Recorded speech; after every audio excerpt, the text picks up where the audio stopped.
周二，国务委员兼外交部长王毅在广西桂林与到访的俄罗斯外长拉夫罗夫举行会晤，并召开联合记者会。双方表示，中俄将做彼此的坚强后盾，做维护国际公平正义的中流砥柱。中俄外长还就当前全球治理若干问题发表联合声明。桂林山水甲天下，我们中俄的新时代全面战略伙伴关系的高水平，同样甲天下。无论国际形势如何变化，中俄之间的全面战略协作只会加强，不会削弱；只会拓展，不会收缩。周二中午，国务委员兼外长王毅同俄罗斯外长拉夫罗夫在会谈后共同会见记者。王毅表示，今年是中俄睦邻友好合作条约签署20周年，条约为中俄关系长期健康发展奠定了坚实法律基础。中俄已商定将条约延期，并围绕庆祝条约签署20周年这一主线，推动新时代中俄关系取得更大发展。王毅谈到中俄4点战略共识和4大努力方向：一是在核心利益问题上做彼此的坚强后盾；二是在常态化疫情防控条件下加快推进复工复产、复商复市；三是在发展振兴道路上做彼此的重要伙伴；四是在国际事务中做维护公平正义的中流砥柱。无论世界如何动荡变革，双方都将不折不扣地落实两国元首达成的重要共识，坚定支持对方维护国家主权、安全、发展利益的努力，坚定支持对方走符合本国国情的发展道路。王毅还表示，大国应该有大国的样子，应当做4个表率。具体的讲，大国要带头讲平等，做践行联合国宪章的表率，不能唯我独尊，动辄从什么实力地位出发以势压人；带头讲诚信，做尊重别国正当权利的表率；带头讲合作，做各国互利共赢的表率；带头讲守法，做遵守国际法的表率。记者会上，拉夫罗夫表示，世界上不能以最后通牒和制裁的方式行事。俄罗斯和中国将竭尽所能保障两国金融和贸易关系安全，免受来自不友好国家的威胁。拉夫罗夫指出，俄罗斯总体上打算摆脱对西方国家控制的金融体系的依赖。我们在应对美国的单边制裁的过程中呢，实际上，比如说中俄两国在联合这样一个国际支付的系统，包括中国在做这个，我们在搞国际国内的这样一个双循环，同俄罗斯进行地区和全球层次的合作，都能够突破美国在供应链、产业链等各个方面上对我们的这样一个挤压，使得我们能够更好地应对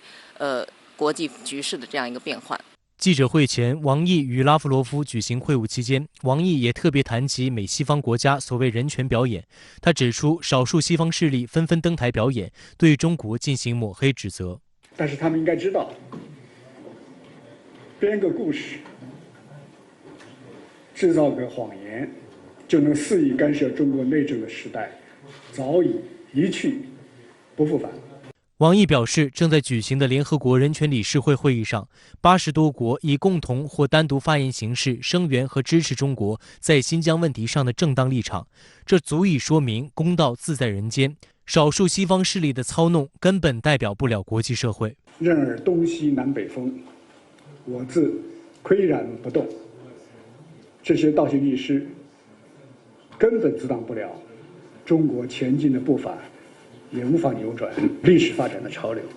中俄外长就当前全球治理若干问题发表联合声明，呼吁国际社会搁置分歧，凝聚共识，加强协作，维护世界和平与地缘战略稳定，推动构建更加公正、民主、合理的多极化国际秩序。双方还共同签署并且发表了中俄外长关于当前全球治理若干问题的联合声明，阐释了人权、民主、国际秩序、多边主义概念的正确内涵，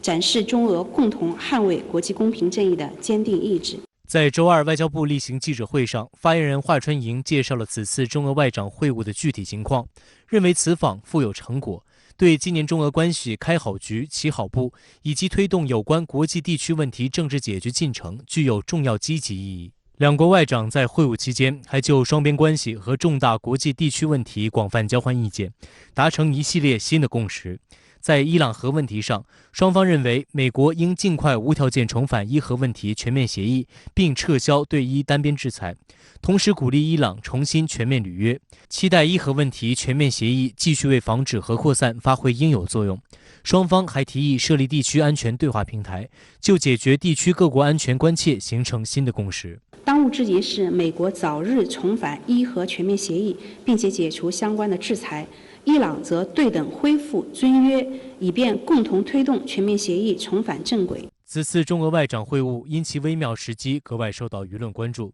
尤其是双方相互通报各自对美关系近况，并呼吁美国停止拉小圈子在搞集团对抗。新加坡海峡时报报道称，目前正值两国都与美国拜登政府的关系严重紧张之际。上周五，美国与中国官员结束美方称之为艰难而直接的阿拉斯加会谈。美国总统拜登日前接受采访时声称，同意普京是杀手的说法。随后，俄罗斯宣布召回驻美大使。另外，美国还准备以干涉2020年大选为由，推出针对俄罗斯的新一轮制裁措施。美国广播公司的报道称，拜登政府采取强硬立场后，美国与中俄关系恶化，中俄都进行了回击。美国国务卿布林肯22号前往布鲁塞尔与北约和欧盟官员举行会谈，旨在修复特朗普的交易外交造成的紧张局势。美国国务院表示，会谈还将涉及对中国和俄罗斯的关切。有分析指出，中俄紧密合作无论对两国自身还是对捍卫国际秩序都意义重大。但与热衷操弄盟友牌打压他国不同，中俄关系的发展并不针对任何特定国家。中国外交部发言人华春莹在周一的记者会上表示，我们的关系坦坦荡荡、光明磊落，不像个别国家拉帮结派，有着自己不可告人的阴谋甚至阳谋。美国对中国和俄罗斯进行单边制裁，这个是违反国际法或者说违反这个国际道义的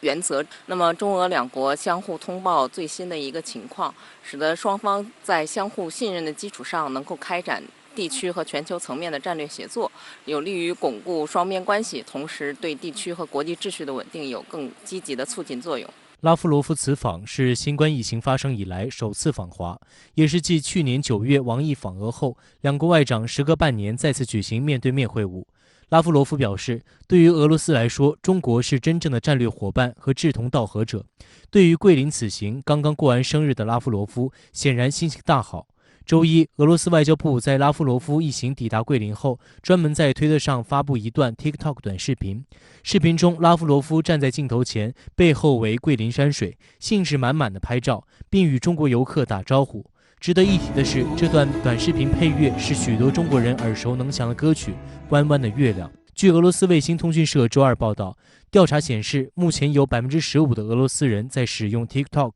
其受欢迎程度已经超过了脸书和推特等等。其中近40%的是18至30岁的年轻人使用 TikTok。在结束中国之行后，拉夫罗夫前往韩国访问，而王毅则将于3月24号至30号对沙特、土耳其、伊朗、阿联酋、巴林进行正式访问，对阿曼进行工作访问。